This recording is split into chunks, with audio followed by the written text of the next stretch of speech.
자리에 일어나서 우리 사도신경으로 우리 신앙을 고백하고 하나님께 힘차게 찬양하면서 기도하겠습니다. 자, 준비. 자, 넓게 우리 여기 넓으니까 좋다, 그지? 자, 시작. 나는 전능하신 아버지 하나님 천지의 창조주를 믿습니다. 나는 그의 유일하신 아들 우리 주 예수 그리스도를 믿습니다. 그는 성령으로 잉태되어 동정녀 마리아에게서 나시고 본디오 빌라도에게 고난을 받아 십자가에 못 박혀 죽으시고 장사된 지 사흘 만에 죽은 자 가운데서 다시 살아나셨으며 하늘에 오르시어 전능하신 아버지 하나님 우편에 앉아 계시다가 거기로부터 살아있는 자와 죽은 자를 심판하러 오십니다. 나는 성령을 믿으며 거룩한 공교회와 성도의 교제와 죄를 용서받는 것과 몸의 부활과 영생을 믿습니다. 아멘. 우리 이 시간 함께 힘차게 박수 치면서 찬양하도록 하겠습니다.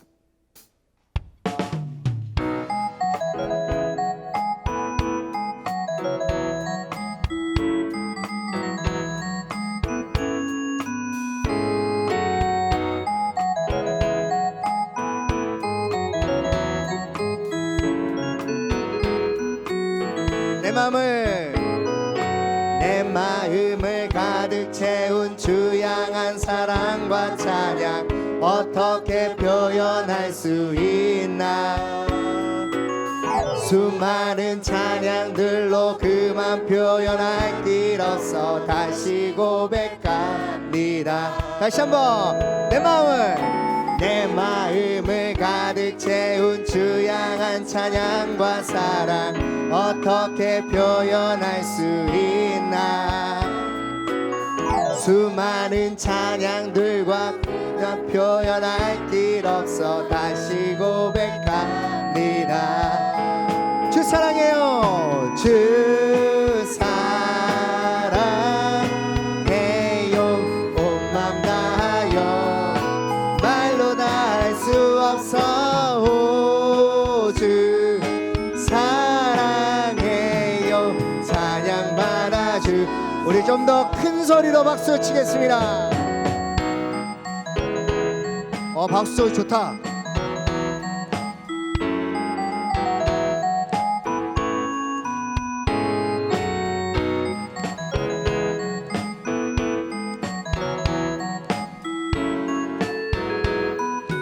다시 한번 내 마음을 가득 채운 주양한 찬양과 사랑 어떻게 표현할 수 있나. 수많은 찬양들로 그만 표현할 길 없어 다시 고백함. 주 사랑해요. 주 사랑해요. 온 맘 다하여 말로 다 할 수 없어. 오, 주 사랑해요. 찬양받아. 다시 한번 고백합니다. 주 사랑해요. 주 사랑해요. 온 맘 다하여 말로 다 할 수 없어. 오, 주 사랑해요. 찬양받아. 우리 마지막으로 한 번 더 고백합니다. 주 사랑해요. 주 사랑해요. 온 맘 다하여 말로 다 할 수 없어. 오, 주 사랑해요. 찬양 받아 주소서.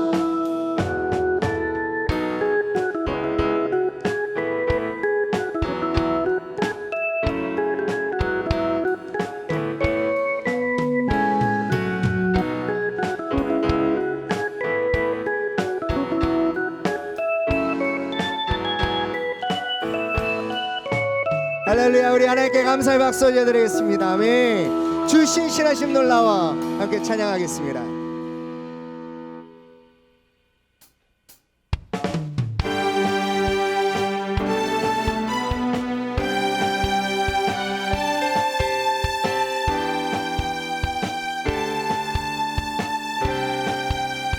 주 신실하심 주 신실하심 놀라와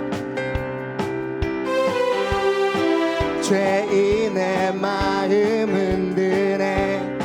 자비의 물가로 인도하시니 자비의 물가로 인도하시니 그 무엇도 우리 다시 한번 고백할까요? 주 신실하심 놀라와 주 신실하심 놀라와 죄인의 마음을 흔드네. 죄인의 마음 흔드네. 구의의 물가로 인도하시니 그 무엇도 끊지 못해. 주여 기억하소서 주여 기억하소서 그 백성 자녀들 신실한 주님의 약주의.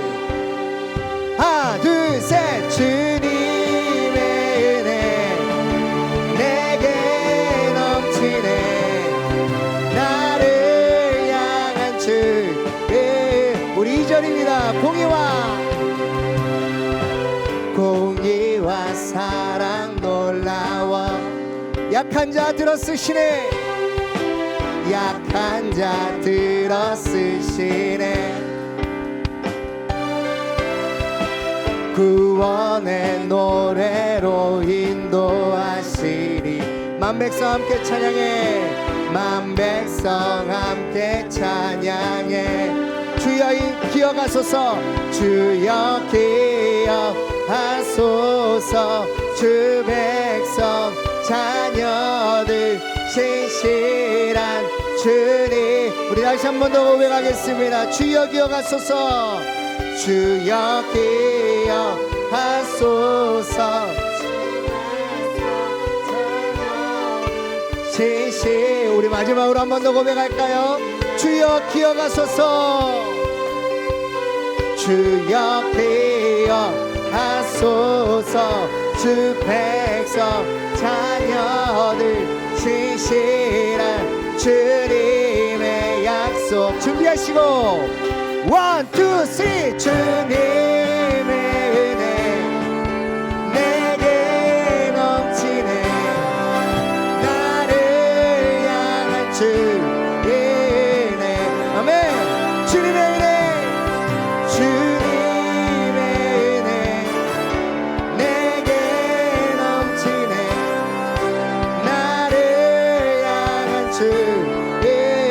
우리 다시 한번 주님의 은혜 주님의 은혜 내게 넘치네. 나를 향한 주의 은혜. 주님의 은혜 주님의 은혜 내게 넘치네. 나를 향한 주의 은혜. 나를 향한 주님의 은혜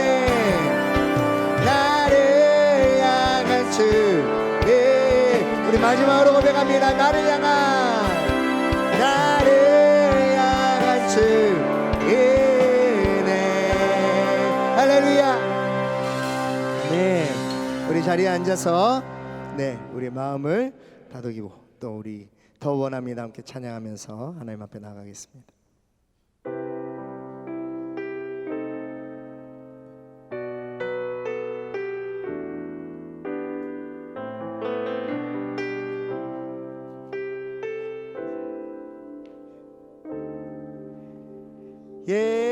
예수 사랑합니다.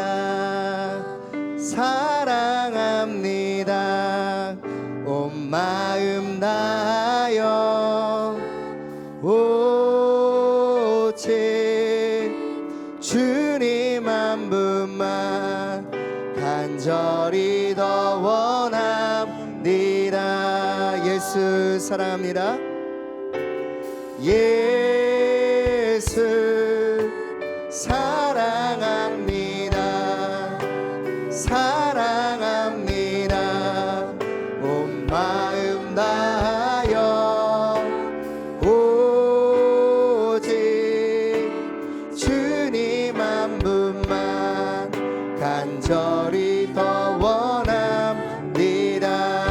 넘쳐나네 넘쳐나네 넘쳐나네 주를 향한 내 속에 갈망이 주님께로 날 이끌어 주소서 주님을 더 원하니 넘쳐나네 넘쳐나네 넘쳐나네 주를 향한 내 속에 갈망이 주님께로 날 이끌어 주소서 주님을 더 원합니다. 우리 함께 기도하겠습니다. 오늘 예배를 위해서 하나님 오늘 예배 가운데 주님의 사랑과 주님의 은혜들이 넘쳐나게 하여 주시옵소서.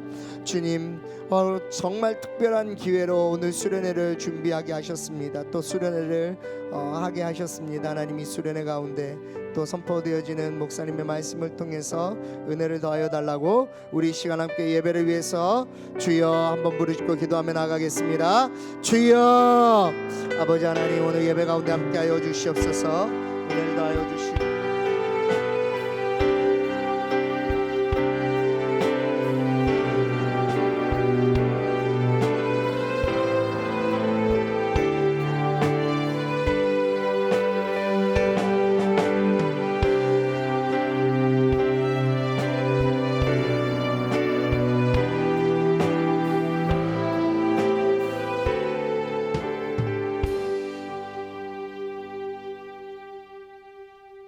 우리를 지극히 사랑하시는 주님, 분주한 세상 속에서 우리를 거룩하게 구별하여 예배자로 인도하여 주시니 감사드립니다.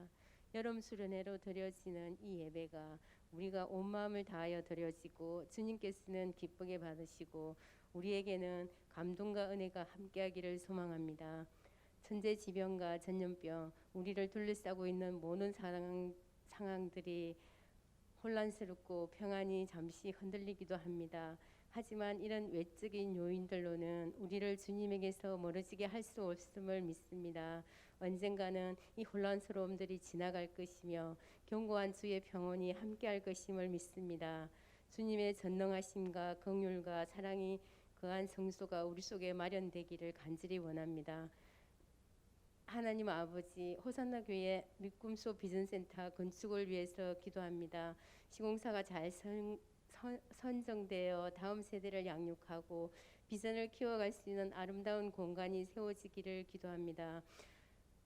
장마비로 인해 전국에 많은 피해가 있습니다. 삶의 터전을 잃고 가족을 잃은 그들을 긍휼하게 여기셔서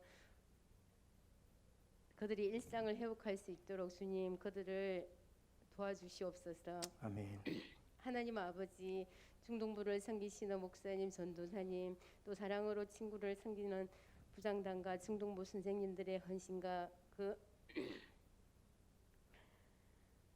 헌신과 섬김을 기억하시고 늘 충만한 힘을 주시옵소서. 이겨낼 수 있는 힘을 주시옵소서. 아멘. 하나님 아버지, 중동부 친구들이 몸이 성장하듯이 주님에 대해 삶의 의미에 대해 또 하나님께서 창조하신 목적에 대해 생각하며 영적으로 날마다 성숙해 나가기를 기도합니다.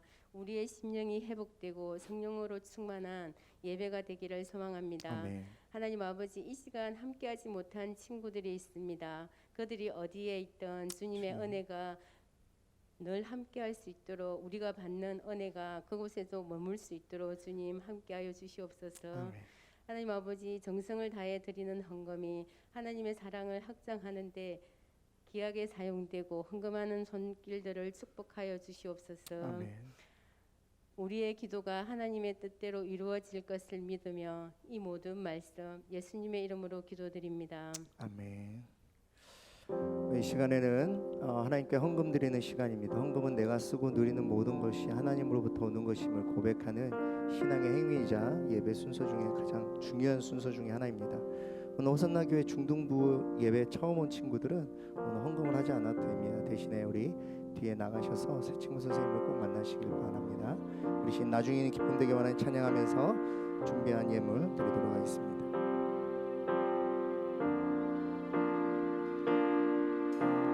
나 주님의 기쁨 되기 원하네. 내 마음을 새롭게 하소서. 내 마음을 새롭게 하소서. 새 부대가 되게 하여 주사. 새 부대가 되게 하여 주사. 주님의 빛 비추게 하소서. 내가 원하는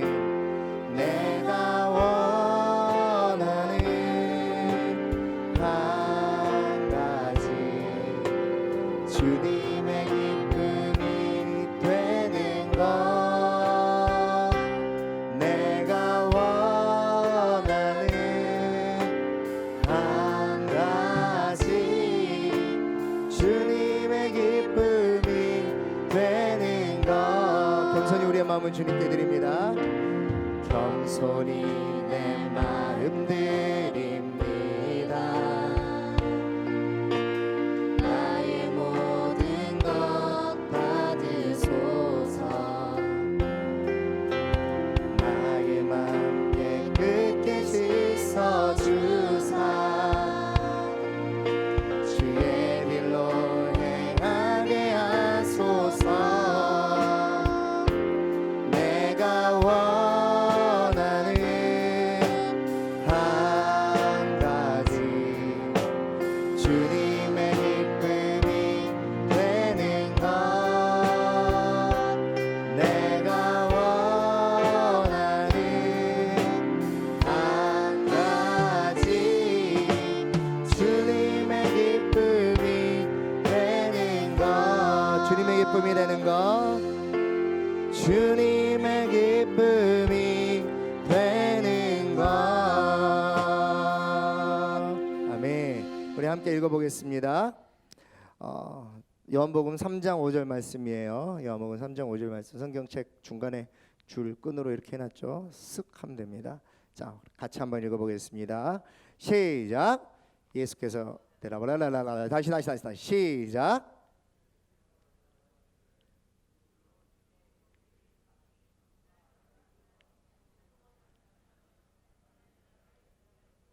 아멘. 자, again 다시 한번 제목 같이 한번 읽어봅니다. 시작. again. 네, again이라는 제목으로 함께 은혜 나누려고 합니다. 오늘 예배는 좀 특별하게 중요합니다. 안 중요한 예배가 어디 있겠냐마는 오늘 수련회로 치면 오늘 예배는 둘째 날 저녁 집회예요. 둘째 날 저녁 집회. 목사님이 처음부터 이 수련회를 기획할 때 이 디자인 메시지를 어떻게 준비할까 디자인을 이렇게 했어요. 그래서 8월 첫 주는 오프닝 예배, 여는 예배. 우리 수련회 가면 여는 예배라고 하면 지난주는 첫날 저녁 집회. 그 다음에 오늘은 둘째 날 저녁 집회. 그 다음에 다음 주는 클로징 예배, 그 다음 주는 마무리 정리. 이렇게 제가 목사님이 정했어요. 여러분 잘 알겠지만 수련회 둘째 날 저녁 집회는 엄청나게 중요하잖아요. 모든 목사님들이 수련회 둘째 날 저녁 집회는 힘을 엄청 쏟고 메시지를 엄청 명확하게 줘야 되는 하이라이트라고 생각을 하면서 준비하거든요. 그만큼 오늘 설교가 중요합니다. 그래서 지난주에 설교가 좀 길었어요. 미안합니다. 죄송해요. 어쩔 수 없어요. 왜냐하면 1년 한 해 한 번뿐인 여름 수련회 저녁 집회 설교니까 엄청 뭔가 집중해야 될 것 같아서 그렇게 좀 했습니다.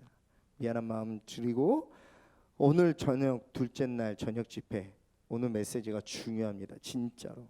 어떻게 보면 8월 한 달 동안 수련회 하면서 오늘 목사님이 이 이야기를 하고 싶어서 여러분한테 이 주제로 여러분한테 이야기한 것 같아요.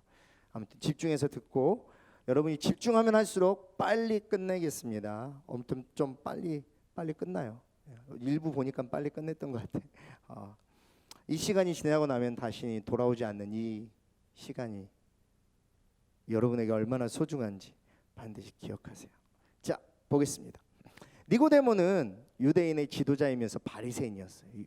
바리새인이란 말은 하나님을 엄청나게 열심히 잘 섬기고 사람들에게 존경을 받고 또 인정을 받는 사람이, 이 사람이 예수님을 밤에 몰래 찾아갑니다. 몰래 찾아가서, 왜 밤에 몰래 찾아갔을까? 그것은 이 니고데모가 예수님에게 꼭 하고 싶은 궁금한 질문이 하나 있었다라는 거죠. 그 질문을 해결하고 싶어서 찾아갑니다. 그랬더니 예수님이 이렇게 대답을 했어요.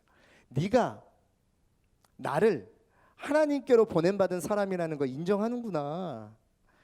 내가 베푸는 기적에 대해서, 내가 하는 봉사에 대해서, 내가 하는 설교에 대해서 참 좋은 마음, 호의를 가지고 있구나. 네가 나를 대단한 사람이라고 축켜 세우고 있구나. 오케이, 고맙다. 그런데 있잖아, 니고데모야, 그게 중요한 게 아니야. 중요한 것은 네가 아무리 나에게 호감을 가져도, 네가 아무리 좋은 일을 많이 하는 나를 인정해줘도 네 영혼이 거듭나지 않으면 하나님은 나라를 볼 수가 없어. 네가 아무리 종교 지도자로 살아도, 네가 아무리 회당을 오래 다녀도, 네가 아무리 성경을 끼고 살아도, 네가 아무리 제자 훈련을 많이 받아도, 네가 아무리 리더십이어도, 네가 아무리 찬양팀 예배성김팀이어도, 네가 아무리 엄마 아빠 때부터 쭉 내려오는 믿음의 집안이어도, 교회를 오래 다녀도, 모태신앙이어도 네 영혼이 거듭나지 않으면 하나님 나라를 볼 수가 없어 이야기를 하고 있습니다.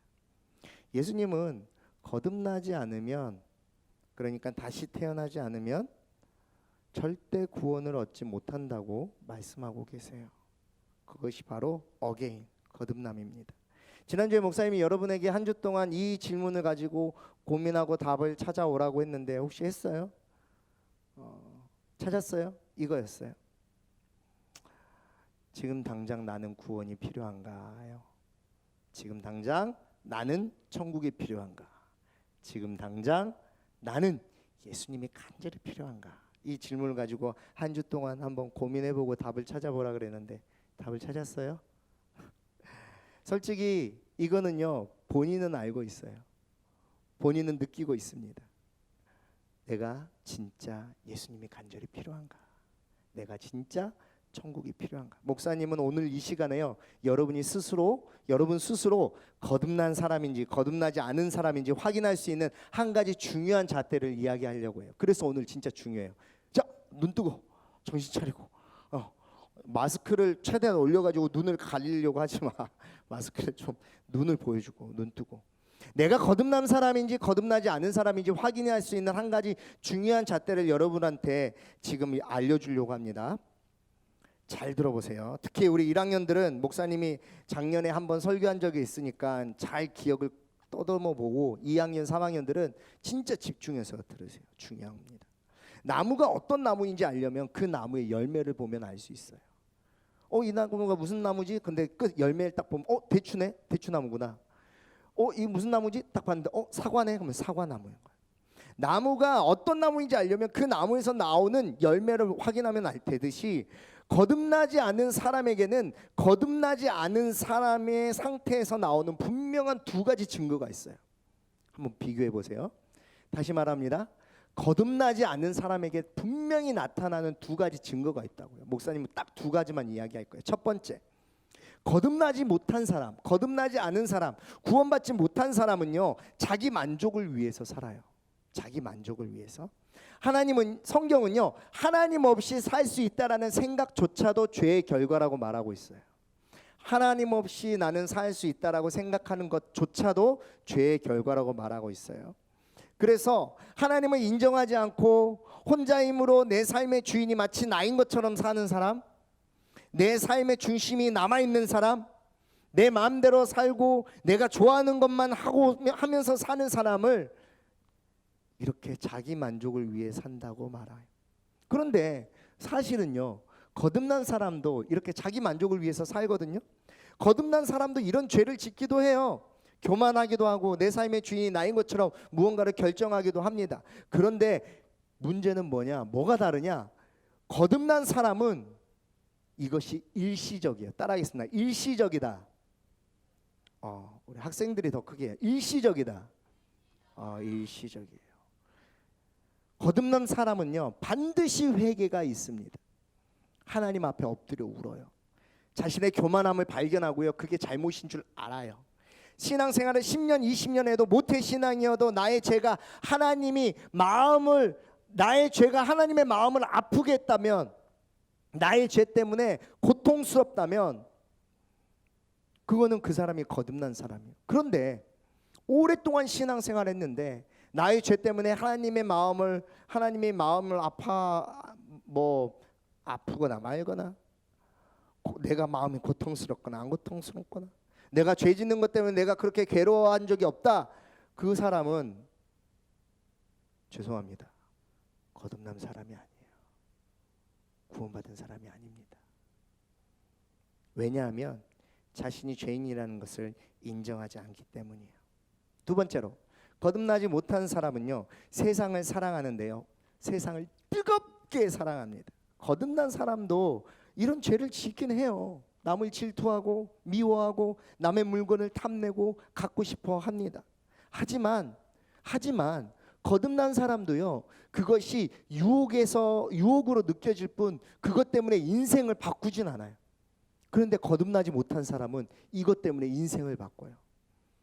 만약 나보다 이쁜 얼굴이 있다면 진흙을 던져서 얼굴에다 던지고요, 남이 타고 가는 자전거가 있다면 그 자전거를 훔쳐서 타고 가고요, 그냥 꼴 보기 싫다고 때리고, 그냥 찐따 같다고 때리고, 학교에서 반에서 좀 부족해 보이는 친구를 놀리고, 연약한 사람은 못 살게 굴어.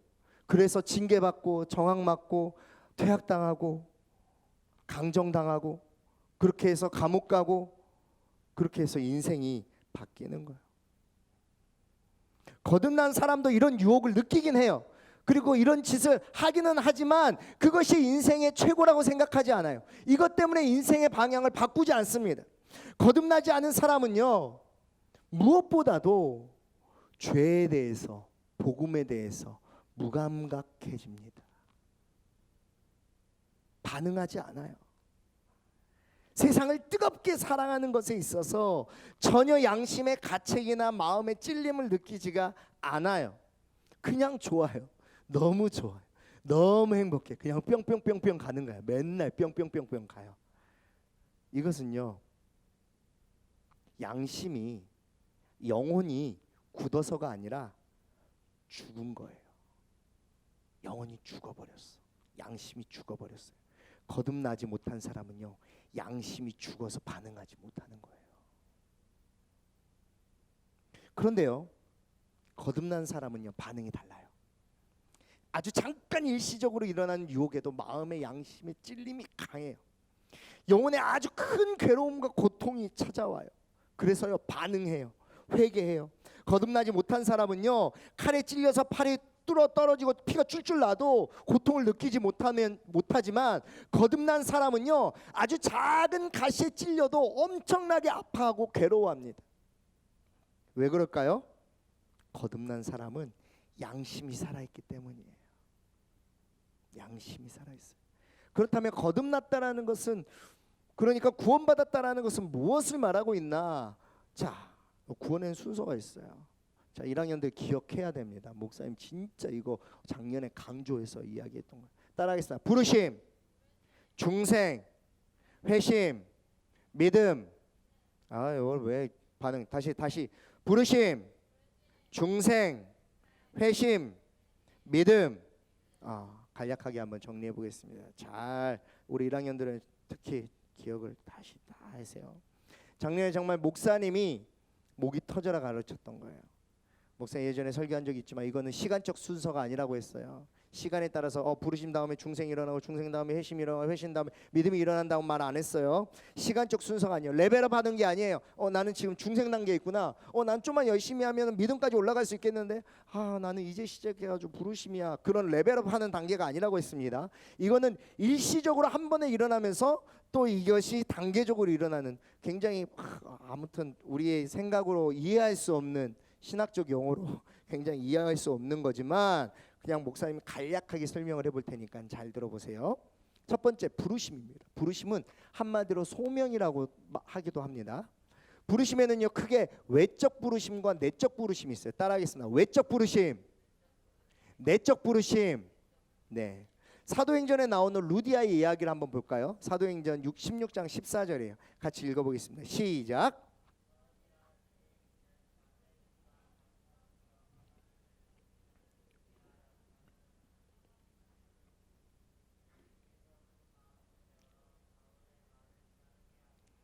자, 루디아라는 여인이 바울의 설교를 듣고 마음을 열어서 말씀을 듣고 구원을 받는 장면이에요.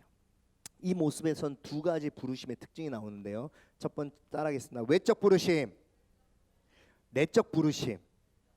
먼저 외적 부르심은 뭐냐? 외적 부르심은 루디아를 그 자리, 바울이 설교하는 그곳, 바울을 통해서 예수 그리스도에 대해서 들을 수 있는 그 장소로 인도하셨다는 거예요. 이거예요. 루디아가 설거지하고 있어요. 아유, 오늘은 왜 이렇게 설거지거리가 많아? 막 설거지하고 있는데 갑자기 지나가던 옆집 아줌마가 어머 언니 오늘 저기에 그 바울이라는 사람이 와가지고 예수님 뭐 좋은 이야기 한다는데 들으러 갑시다. 자, 그런데 루디아가 아유 안돼, 이거 끝나고 이따 수박 잘라서 애들 줘야 돼, 먼저 가, 오늘은 못 갈 것 같아. 이렇게 하면 안 되는데 루디아가 갑자기 설거지 그래? 한번 가볼까?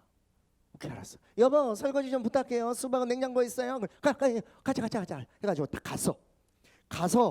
갔더니 바울의 이야기를 막 듣는데 맨날 다 아는 이야기야. 저 또 아는 이야기 하는구나 하는데 갑자기 그날은 이상하게 막 마음이 움직이는 거야. 마음이 움직이고 마음이 들리고 막 이야기가 막 쑥쑥 들어와. 이걸 바로 따라하겠습니다. 외적 부르심. 외적 부르심이에요. 그 자리로 온 게 외적 부르심이에요. 그럼 내적 부르심은 뭐냐? 그곳에서 그 이야기를 듣고 마음이 열려서 하나님의 말씀을 받아들이는 게 내적 부르심이에요.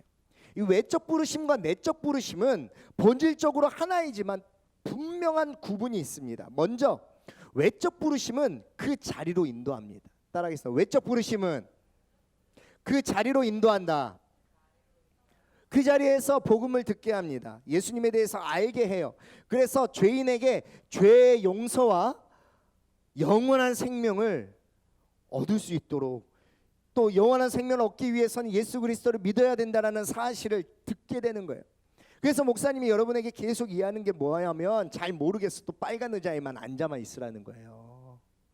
잘 모르게 있어도 여러분 교회에 와 앉아 있는 것이 엄청나게 유리합니다. 그 자리를 지켜야 돼요. 와서 졸더라도 핸드폰 하더라도 멍 때리더라도 그 자리를 지키면 여러분의 영혼이 이곳에 노출되기 때문에 듣게 되면 믿음이 생기는 거예요. 믿음은 들음에서 나거든요. 중학교 때 못 들었다? 고등학교 때 듣게 되는 거예요. 고등학교 때 못 들었다? 대학교 때 듣게 되는 거예요. 대학교 때 못 들었다? 청년부에 올라가서 듣게 돼요. 청년부 때 못 들었다? 결혼하고 나서 못 들었다? 애기 낳고 못 들었다? 애 키우다가 못 들었다? 뭐 사업에 실패하든지 아니면 어떤 일들 때문에 그렇게 하나님이 부르십니다. 할렐루야. 주일 예배, 오늘 수련회, 오늘 지금 이 시간 이 자리에 앉아 있는 거, 이게 바로 외적 부르심이에요. 하나님은 오늘 여러분들을 모아서 빨간 의자에 앉혀 주셨습니다. 이것은 하나님이 저와 여러분을 이 자리에 불러주신 예적 부르심이에요. 왜 옛날 사람들이 교회 예배 했냐면 교회와 예배를 드려야지만 이 예수님에 대한 이야기를 유일하게 들을 수 있기 때문이에요. 지금 목사님 유튜브로 볼 수 있잖아요. 오케이, 너무 좋은 세상에 살지. 하지만 옛날에 유튜브가 없을 때, 인터넷이 없을 때는 유일하게 예수님에 대한 이야기를 들을 수 있는 장소, 공간, 순간, 시간이 바로 교회와 예배였어요. 내적 부르심은 이것보다 한 단계 더 나아갑니다. 복음에 대해서 광범위하게 노출됐어요. 사람들이 다 옵니다. 50명, 100명, 100,000명이 무슨 뜻이야? 1000명, 10,000명이 많이 와서 여기 앉아 있지만 그런 사람 안에서 선택받은 사람과 선택받지 못한 사람들이 다 섞여 있는 중에 내적 부르심은 그 중에서 하나님께서 택한 사람에게 반응하게 합니다. 내적 부르심은 그 중에서 하나님께서 택한 사람들을 부르시고 마음을 열어서 복음에 반응하게 하는 거예요. 내적 부르심으로 마음을 열어 하나님의 말씀, 복음의 말씀에 영적으로 반응하게 하는 거예요. 루디아랑 같이 갔던 그 언니가 복음에 반응했는지 안 반응했는지 성경에 나와 있지 않지만 성경은 루디아가 마음을 열어 복음에 반응했다라고 말하고 있어요. 딱 한 사람만 집어가지고 말하고 있어요. 그것은요, 내적 부르심이 아무에게 하나님께서 열어주신 것이 아니라 하나님이 선택하신 그 사람에게 마음의 찔림과 하나님을 향한 간절함을 구하게 한다는 거예요. 외적 부르심이요, 신나는 음악이 흘러나오는 외부적인 상황, 환경이라면 내적 부르심은 뭐냐? 내적 부르심은 그 음악을 듣고 어깨춤을 추면서 둥실둥실 하는 게 바로 내적 부르심이에요. 따라하겠습니다. 반응. 여기서 포인트는 반응이에요. 국제신도시 뚜레쥬르 앞에 빵집에서 음악이 계속 흘러나옵니다. 다시 여기 바닷가 싹쓸이 편지를 써가면서 막 하루 종일 싹쓸이 음악이 나오는데 그 국제신도시 뚜레쥬르 앞으로 하루에 한 500명 이상 지나갈 거 아니에요. 어떤 사람은 그 음악이 나왔는데도 그냥 핸드폰 하면서 지나갑니다.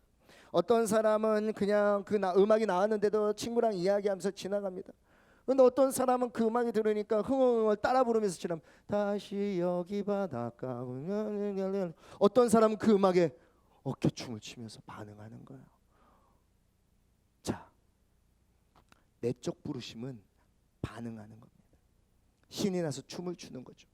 내적 부르심은 매우 강력한 부르심이고 이 내적 부르심은 아주 효과적인 부르심이에요. 이것은요, 우리의 영혼을 반응하게 해요. 음악 소리에 몸을 흔드는 것처럼 흘러가는 음악에, 지나가는 음악에 반응하는 것처럼 수많은 시간을 우리가 교회에서 보내고 수많은 예배를 하나님께 드리지만 그곳에서 말씀을 듣고 복음을 들으면서 내 영혼을 노출시켰다면 언젠가는 분명히 반드시 하나님께서 우리의 영혼을 반응케 하신다. 할렐루야. 언젠가는 반응하게 하신다. 중학교 때 안 되면 고등학교 때, 고등학교 때 안 되면 대학교 때, 대학교 때 안 되면 청년부 올라가서, 청년부 올라가서 안 되면 결혼하고 나서, 결혼하고 나서 안 되면 아이 낳고, 아이 낳고 안 되면 아이 키우다가, 아이 키우다가 안 되면 사업이 어려워졌을 때 또는 몸이 아팠을 때. 이 이야기는 목사님이 다음 주에 우리 선생님들의 삶을 나누면서 할 겁니다. 이 내적 부르심은 필연적으로 회개를 일으켜요. 그리고 죄를 돌이켜서 거룩한 방향으로 돌아서게 합니다. 그래서 어떻게 해서든 여러분 교회 나와야 돼요. 어떻게 해서든 교회에 앉아 있어야 됩니다. 한 번이라도 더 나와야지, 한 번이라도 더 들어야지, 한 번이라도 더 자리를 지켜야 되는 거예요. 그래야 유리합니다. 세 번째로 회심입니다. 물론 하나님의 외적 내적 부르심을 통해서 잃어버렸던 잃어버렸던 생명이 다시 찾아지고 그 다음에 중생이 일어나는데, 이 중생은요, 뭐 우리가 목사님 계속 다루고 있으니까 그냥 넘어가겠습니다. 이 중생에 의해서 우리의 영혼에 새로운 생명의 씨앗이 딱 심겨요. 근데 여러분 혹시 영상에서 그런 거 봤는지 모르겠는데 이렇게 씨앗이 막 이렇게 막 땅 파고 들어가는 영상 본 적 있죠? 막 딱딱하게 굳은 돌인데요, 그 뿌리가 얼마나 세냐면 그 돌을 깨버린다니까. 돌을 깨고 막 들어가서 막 그 들어가는 영상들이 아마 있을 겁니다. 중생은요, 이 생명의 씨앗이 우리 안에 심겨지면 우리의 딱딱한 마음이 막 조각조각 깨지는 거예요. 그게 바로 회심입니다. 막 그런 죄에 대한 반응들이 막 나타나요. 회심은요, 죄에 대해서 눈을 뜨는 것을 말합니다. 목사님이 맨날 설교 때마다 이런 이야기 하죠. 평생을 깜깜한 방에 살았던 사람이야. 눈은 볼 수 있어. 근데 방이 완전 깜깜해. 그래서 항상 더듬으면서 책상 서랍을 열고, 더듬으면서 식탁을 찾고, 더듬으면서 막 하는 거예요. 수저 이렇게 수저하다가 떨어뜨리면 수저 찾는 데만 막 한 20분 걸리고, 그렇게 평생을 살다가 어느 날 갑자기 누군가가 그 방 불을 팍 켜버리는 거예요. 누가? 내가 아니라 하나님이 그 방 불을 팍 켜는 순간 내 방 상태를 보게 되는 거지. 처음으로. 우와, 이렇게 엉망진창이었어. 이렇게 더러운 게 많았어. 어디서 썩은 냄새가 났더니 봤더니 지난주에 먹었던 우유가 그대로 썩어 있구나. 어디서 더러운 냄새가 나는 거 봤더니 깍두기 국물이 넘어져 있구나. 반찬통 얼부러져 있고 양말 속옷 엎어져 있고 내 꼬락서니 내 상태, 나의 진짜 실제의 모습을 발견하는 순간이에요. 하나님이 스위치를 올려서 불을 환하게 켜서 내 영혼의 상태를 보게 하는 거죠. 고린도후서 7장 10절입니다. 같이 한번 읽어보겠습니다. 시작.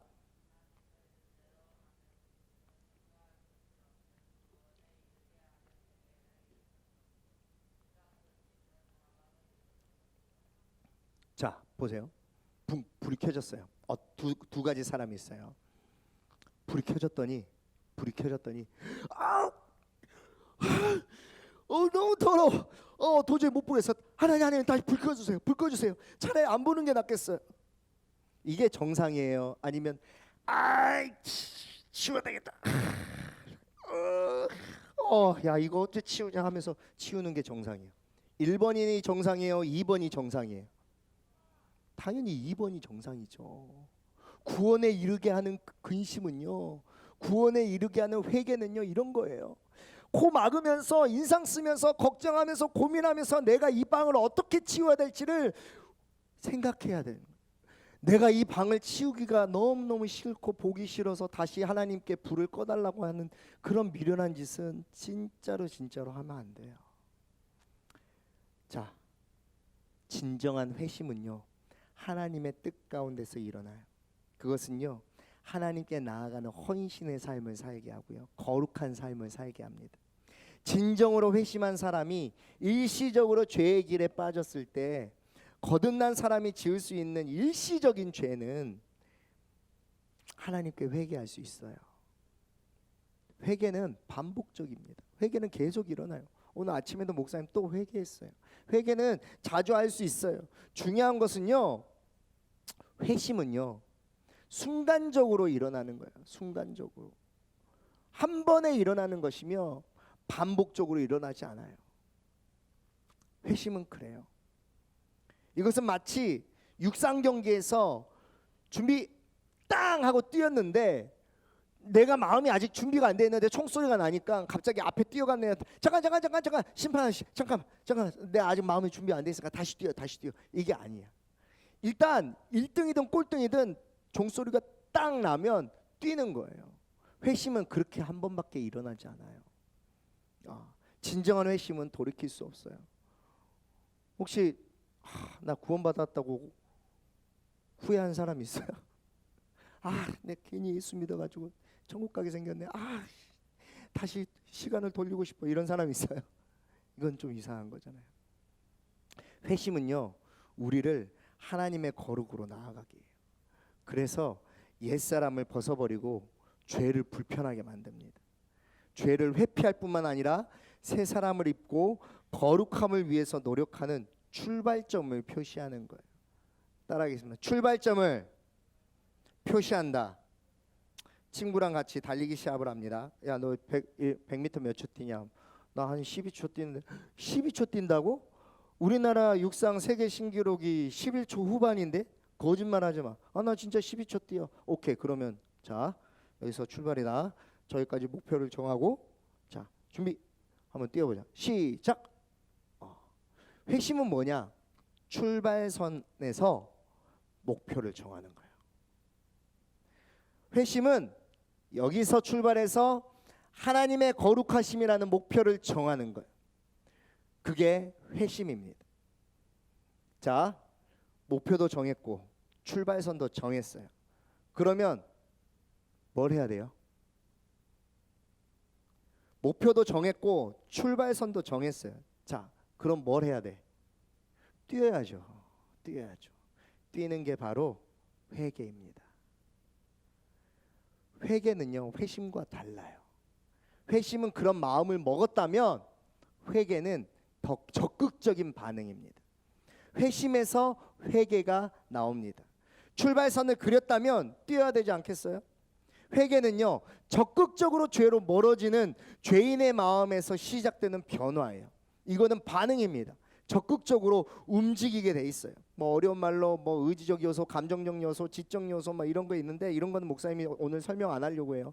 그냥 이런 거는 그냥 치더라도 그냥 회개는 회심에서 나오는 거고 회개는 적극적인 반응이다. 요 사실만 알면 돼요. 목사님이 회개에 대해서 오해하고 있는 거 딱 하나만 하고 오늘 말씀을 마무리하려고 합니다. 오늘 설교 마무리하려고 해요. 자, 사도행전 2장 37절이에요. 같이 한번 읽어보겠습니다. 시작.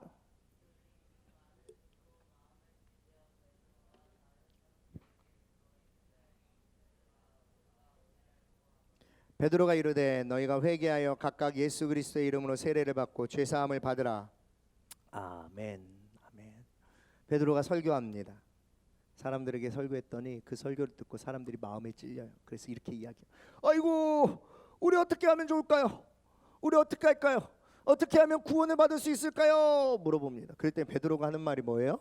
너희가 회개해서 각각 예수 그리스도의 세례를 받고 죄 사함을 받아. 그러면 구원받을 수 있다. 다시 말합니다. 너희가 회개를 해서 예수 그리스도의 이름으로 세례를 받고 죄 사함을 받으면 구원을 받을 수 있다 말해요. 여기까지는 우리가 흔히 알고 있는 구원 공식이에요. 회개를 하고 세례를 받으면 그 결과로 죄 사함을 얻고 구원을 받는다. 회개를 하고 세례를 받으면 죄 사함을 얻고 구원을 받는다. 이게 우리가 알고 있는 구원 공식입니다. 그러니까 사람들이 이래요. 일단 회개를 하래요. 일단 회개해라. 네가 죄인이라는 것을 인정해라. 네가 얼마나 추악한 죄를 많이 지었는지 알아채라. 너의 그 악랄한 죄 때문에 죄 없으신 예수님이 죽으셨다는 것을 인정해라. 미안한 마음을 먼저 가져라. 그리고 잘못했다고 빌어라. 그래야 구원받을 수 있다. 그래서 일단 회개부터 시킵니다. 회개해야 죄를 용서받는다고 하니까, 그래야 구원받고 천국 간다고 하니까 회개하라고 시켜요. 그러니까 전도가 어려운 거예요, 여러분.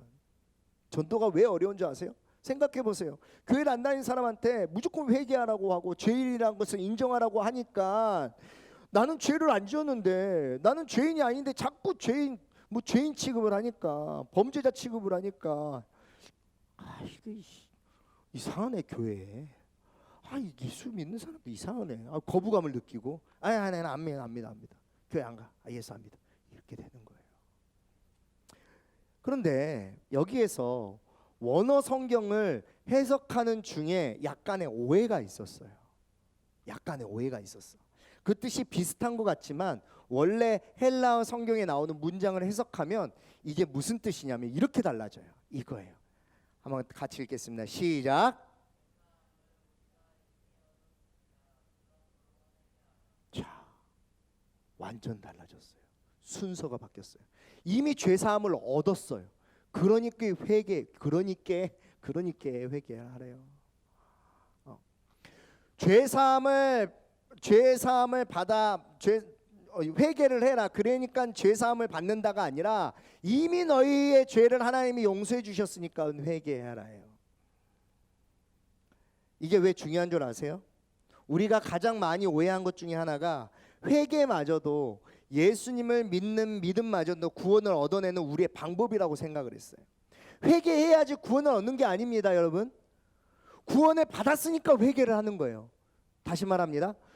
회개를 해야지 구원을 얻는 게 아니라 구원을 받았으니까 회개를 하는 겁니다. 우리가 회개를 해야지 죄 용서를 받는 게 아니라 이미 우리 죄를 용서해 주셨기 때문에 우리가 회개를 하는 거예요. 회개는요, 구원을 얻어내는 어떤 하나님을 달래고 하나님을 윽박지르고 하나님을 쫄라서 받아내는 도구나 기술이 아니에요. 그렇게 해서는 절대 구원을 얻을 수가 없어요. 이걸 오해하지 마십시오. 그러니까 전도할 때도 무작정 아버지, 어머니, 야 친구야, 너 무조건 회개해라. 회개해야지 구원 얻는다. 이렇게 접근하면 안 됩니다. 먼저 하나님이 당신을 사랑하십니다. 하나님이 당신을 사랑하셔서 당신을 선택하셨습니다. 하나님의 계획 가운데 당신을 구원하시려고 작정하셨습니다. 그래서 저를 만나게 해주셨고, 그래서 저를 통해서 예수님에 대해서 이야기를 듣게 해주셨습니다. 그분은 당신을 구원하시려고 예수님을 이 땅에 보내셨고, 그분이 당신의 죄를 위해서 십자가에 달려 죽으셨습니다. 이제 예수님을 영접하십시오. 그 예수님을 영접하시고 저와 함께 회개하십시오. 이해가 돼요? 이렇게 전도해야 되는 거예요. 쉽게 말해서 회개하니까 구원을 얻는 게 아니라 구원받았으니까 회개하는 겁니다. 그러니까 초등산부 때 목사님이 수련회 때마다 이야기했던 게 뭐냐 이거예요. 울고불고 찔찔찔찔 짜지 말라는 거예요. 굉장히 객관적으로 차분하게 냉정하게 판단해서 감정에 취해서 하지 말고, 친구가 우니까 같이 울지 말고, 옛날에 엄마 아빠한테 잘못했던 일, 친구한테 잘못했던 일 때문에 울지 말라고, 울고불고 구원해 달라고 기도하지 말라고요. 그렇게 해서 그렇게 노력한다고 구원을 얻는 게 아니에요. 그렇게 한다고 천국 가는 게 아니라는 겁니다. 성경에서 말하는 회개는요, 감정적인 요소가 없어요. 울고 불고 괴로워하고 잘못했다고 부르짖는 것이 회개가 아닙니다. 회개는요, 따라하겠습니다. 감정이 아니라, 완전 크게 해야 돼. 회개는 감정이 아니라 행동이다. 네가 가는 길이 틀렸기 때문에 돌아서는, 울고불고 괴로워하는 게 회개가 아니라 행동으로 나타나는 게 회개예요. 울고불고 괴로워하는 것은요, 그것은 애통이라고 말합니다. 그럼 목사님 기도할 때 울면 안 돼요? 아니요, 당연히 울어야죠. 당연히 하나님께 죄송하니까 울어야죠. 나 때문에 돌아가신 예수님께 미안한 마음으로 울어야죠. 그런데 그렇게 미안하고 죄송하다면, 그렇게 마음이 아팠다면 그냥 감정적으로 울지 말고 돌아서 오라고요. 하나님께서 싫어하는 짓을 했다면 그것 때문에 미안해서 울지 말고 하나님께서 싫어하신 짓을 하지 말라고요. 하나님이 미워하는 삶을 살았다면 그것 때문에 미안하다면 울지 말고 그런 삶을 살지 말라고요. 애통과 회개는 분명히 다릅니다. 활활 타오르는 불에 손을 집어넣었다가 뜨거우면 다시는 집어넣으면 안 돼요. 바늘을 가지고 놀다가 바늘에 찔렸어요. 그러면 다시는 바늘을 만지면 안 됩니다. 그런데 다시 그 불에 손을 집어넣고 다시 그 바늘을 만진다면 이거는 정상이 아니죠. 회개는요, 가는 길이 틀렸기 때문에 돌아가는 거예요. 예전에 내가 죄인이어서 죄가 나의 주인이기 때문에 당연히 내가 내 주인인 죄를 따라갔다면 이제는 나의 주인이 예수 그리스도로 바뀌었기 때문에 예수 그리스도를 따라가는 겁니다. 옛날에 목사님이 그랬어요. 고등학교 2학년 때 예수님을 인격적으로 만났지만 목사님은 여전히 똑같은 짓을 또 지었어요. 하나님이 싫어하시는 짓을 또 했다고요. 그래서요, 감정적으로 엄청 많이 울었어요. 주일마다 울었어요. 맨날 울었어요. 여전히 똑같은 죄를 짓고 있는 내 모습이 한심해서요. 그런데 그게 끝이에요. 한심하면 그 짓을 또 지어야 하는 거예요. 울고 또 울었어요. 예배 때 한바탕 울면요, 수련회 때 한바탕 울면 속이 시원해요. 왠지 죄 씻음을 받은 것 같아요. 사역하면서 보니까 이거 중독이더라고요. 이거 중독이에요. 수련회나 집회 때 일부러 이렇게 실컷 울려고 오는 친구들도 많아요. 왠지 그러면 은혜 받은 것 같거든요. 왠지 그러면 내 영혼이 좀 깨끗해지는 것 같거든요. 그러면 뭐해요? 너 열심히 기도해. 막 탈진될 정도로 막. 그래서 목사님한테, 목사님 저 오늘 진짜 은혜 많이 받았어. 저 진짜 회개 많이 했어. 너 진짜 얼굴이 하얗게 질린 것 같다. 얼른 숙소 가서 쉬어라. 저 좀 숙소 가서 쉴게요. 숙소 가자마자 똑같은 짓을 또 해. 똑같은 죄를 또 지어. 그 다음날 집에 가자마자 또 똑같아져요. 그렇게 또 사는 거예요. 그러면 어떻게 하는 줄 아세요? 어떻게 할까요? 다시 내년 수련회를 기다려요. 다시 그 상황을 기다려요. 기다리면서 또 실컷 죄를 지어요. 목사님이 이것을 실컷 죄를 짓는다고 표현하지 않고 이렇게 표현합니다. 실컷 죄를 모아요. 1년 동안 실컷 죄를 모아요. 왜? 죄를 모아야지 수련회 둘째 날 저녁에 울면서 기도하면서 영혼을 깨끗이 해야 되거든. 그래서 실컷 죄를 모아요. 죄를 모아서 이 죄를 가지고 수련회 가가지고 수련회 둘째 날 저녁 집회 때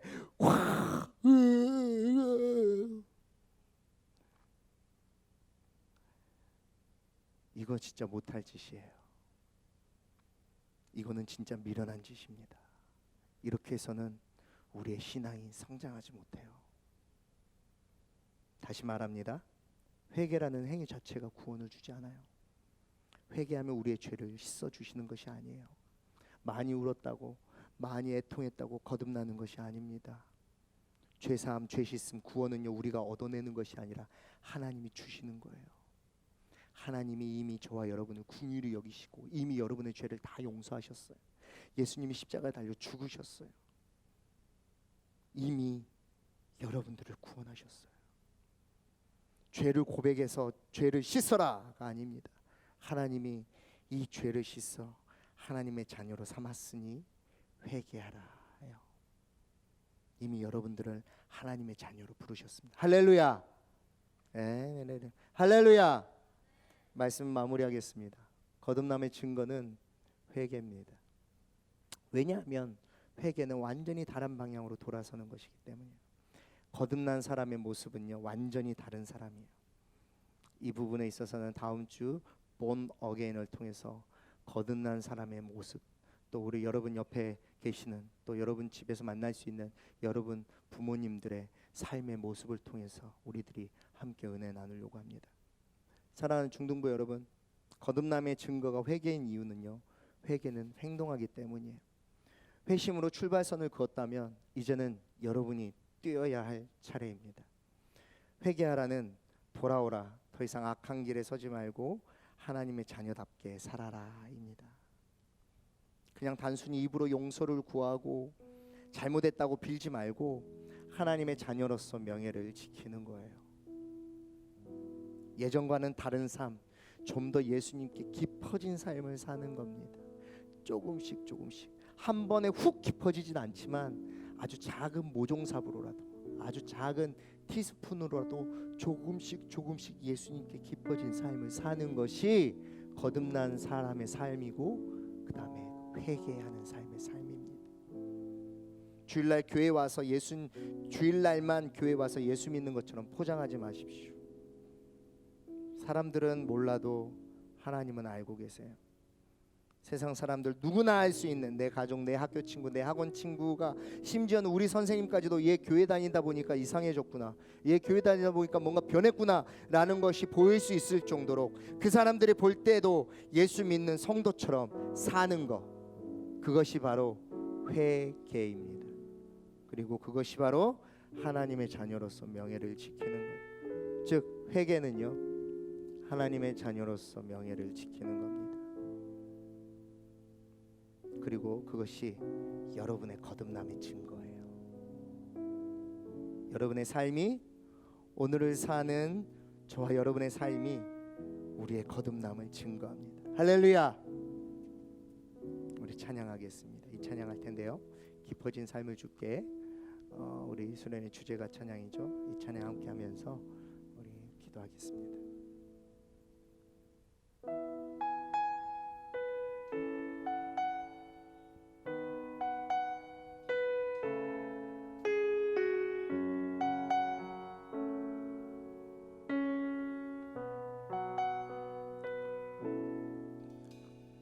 은혜로 날 보듬으시고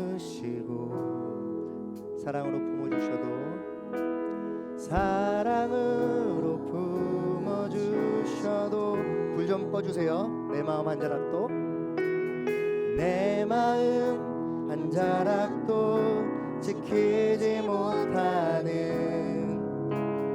이 모습 부끄럽습니다. 따스한 곁을 내어주신, 따스한 곁을 내어주신 주님 앞에 나아갑니다. 주님 앞에 나아갑니다. 표현 못할 긍휼로, 표현 못할 긍휼로 나를 붙드시는 주 이름만 바라봅니다. 매일 마주한 슬픔을 견뎌나가며 주 예수의 마음을 닮아가네.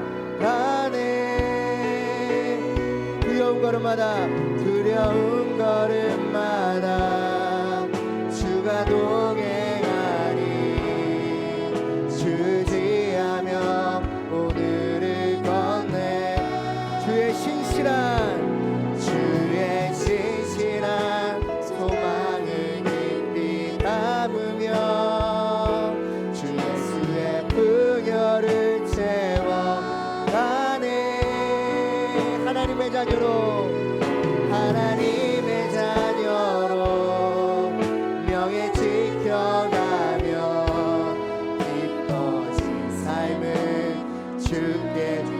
한번 고백합니다. 매일 마주한 슬픔을, 매일 마주한 슬픔을 견뎌나가며 주 예수의 마음을 닮아가네.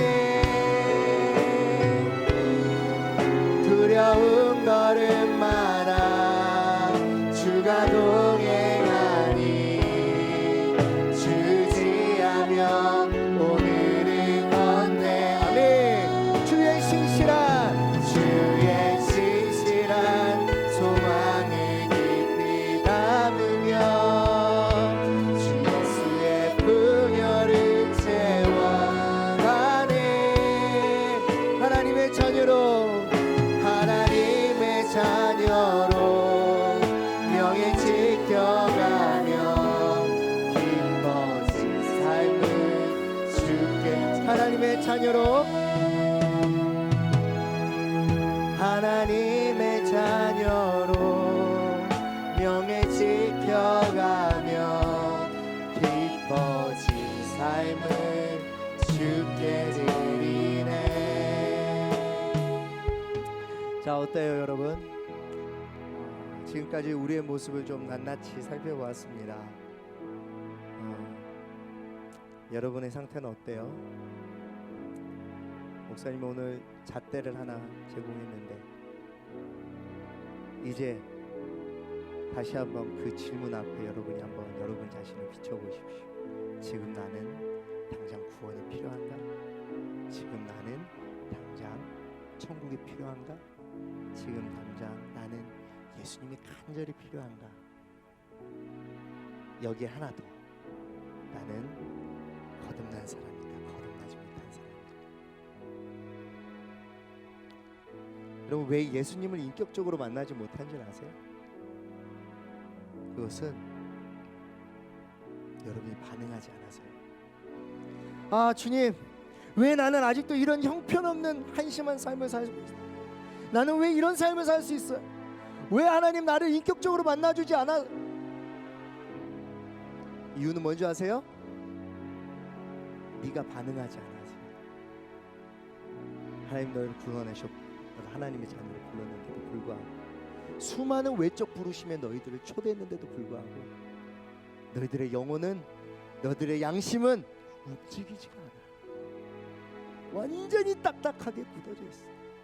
하나님이 여러분의 마음에 생명의 씨앗을 심기로, 그 강력한 뿌리가 여러분의 완강한 심령을 찔러 쪼개기를 원하는데 반응하지 않아. 고개를 졸라졸라. 하나님이 불을 켜는데도 그걸 보기 싫어서 그 불을 끄라고 외치는 모습이 너의 모습이야. 반응하지 않는다는 것은 굳어 있다는 의미가 아니야. 반응하지 않는 것은 죽어 있다는 의미야. 살려달라고 해야지. 죽은 사람을 살리시는 하나님께 살려달라. 그래야 네가 살아. 그래야 네 영혼이 살아. 이제 목사님은 다 알려줬습니다. 이제 여러분 차례예요. 이제 여러분이 선택하십시오. 영원한 생명을 선택할 것이냐, 영원한 죽음을 선택할 것이냐. 기도하겠습니다. 눈을 감고 손을 좀 턱 밑으로 붙여서 한번 기도해 봅시다. 냉정하게 감정적으로 움직이지 마시고요. 목사님이 여러분에게 도전하겠습니다. 불도 더 어둡게 꺼주십시오. 여러분, 지금 여러분 코로나 때문에도 그렇지만 여러분 멀리 떨어져 있어요. 여러분 친구들 신경 쓰지 마시고요. 목사님이 여러분에게 도전합니다. 만약에 오늘 이 시간 이후로 목사님의 설교를 듣고 여러분의 마음 가운데 예수 그리스도의 복음에 여러분의 심령이 찔리거나 마음에 반응이 있다. 내가 예수 그리스도를 이제는 영접해 보겠다. 그리스도의 생명이 내 안에 들어와서 하나님께서 내적 부르심으로 나의 마음을 흔들고 계신다. 또 그것이 느껴진다 하는 친구들은 조용히 그 자리에서 일어나십시오. 괜찮습니다. 예수 그리스도를 구주로 영접하겠다고 마음의 결단과 결심이 있는 친구들은 그 자리에서 일어나십시오. 또는 혹시 이 복음의 말씀 앞에 여러분의 영혼과 심령이 흔들려서 마음에 찔림이 있는 친구들도 자리에서 일어나십시오. 괜찮습니다. 아무도 보지 않아요. 친구들 신경 쓰지 마십시오. 하나님이 여러분을 보고 계십니다. 자리에서 일어나십시오. 괜찮습니다.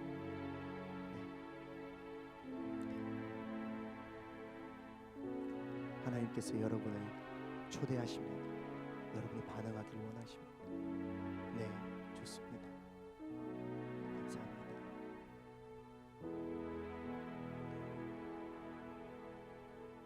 우리 시간에 다 같이 한 목소리로 기도했으면 좋겠습니다.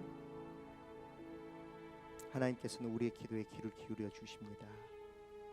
저를 따라서 하나님께 한마디씩 우리가 함께 기도할 겁니다. 목사님 먼저 할 테니까 따라서 기도해 주십시오. 하나님 아버지, 큰 목소리로 다 같이 합니다. 하나님 아버지, 지금까지 저는 제 자신을 믿고 살아온 죄인입니다.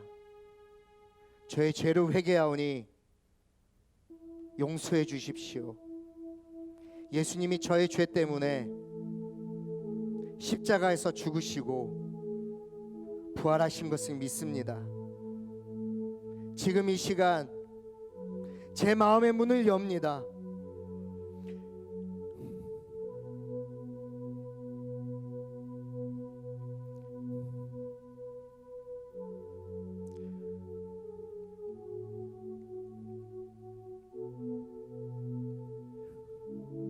예수님이 제 마음에 들어오셔서 저의 구원자와 삶의 주인이 되어 주십시오. 이제부터 제가 하나님 앞에 설 때까지 저의 삶을 인도해 주십시오. 예수님의 이름으로 기도드립니다. 아멘. 우리 자리에 앉으셔도 됩니다.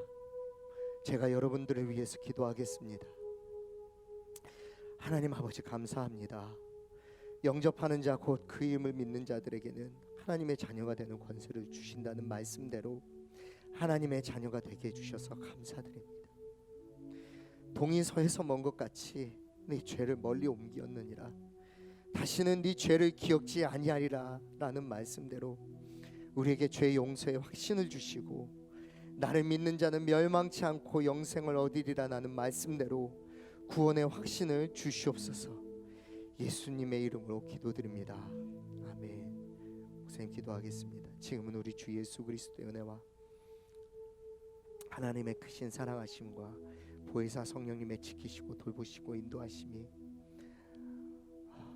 거듭남으로 하나님의 자녀로 명예를 지키며 살겠다고 또 예수님께 깊어진 삶을 살겠다고 고백하고 결단하는 하나님의 귀한 자녀들 머리 위에 그들의 가정 위에 오늘 이 예배를 영상으로 들어있는 하나님의 자녀들 머리 위에 지금으로부터 영원토록 함께 있을지어다. 아멘.